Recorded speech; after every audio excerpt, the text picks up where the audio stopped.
Otherkin, by its dictionary definition, means of a different kind. Members of the Otherkin community largely believe themselves to be mythical creatures and often carry certain metaphysical beliefs that support this idea, like reincarnation, the idea of a soul carrying on after death. They believe that there are spirits living in human bodies, spirits that used to belong to mythical creatures. Otherkin culture grew in the mid-90s, attaching itself to the Elfinkin community, of course people who believe that they are elves, and growing from it. Some Otherkin believe themselves to be biologically different as well as spiritually. However, no evidence has been provided for this, and those who believe are generally in the minority in the community. There is a lot of overlap within the Otherkin community, as some people believe the same things but classify themselves differently. They are also often mistaken for the furry community, which, while related, is separate, and generally much more visible in offline settings. So, in order to get a closer perspective on this, I went online to speak to a contact in the community.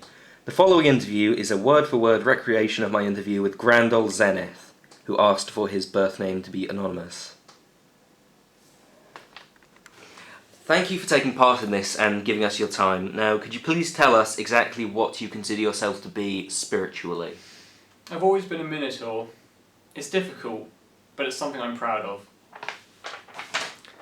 I see. Then, could you please tell us when and how you realised this? I was 10 years old at the time, and whenever I'd read about the Minotaur, I'd always feel sympathetic and claustrophobic.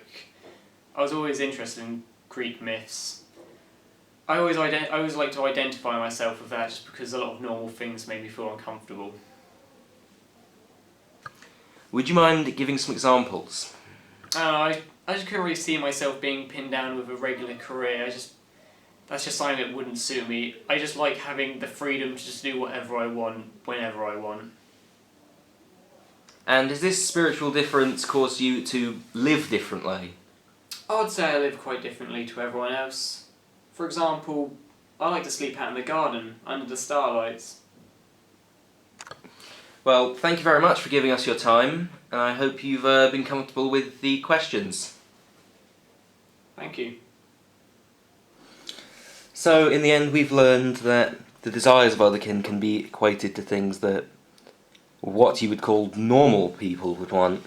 The desire to be free, the desire to do just what you want to do with your life, and to live a stress-free experience doing what you've always dreamed of doing.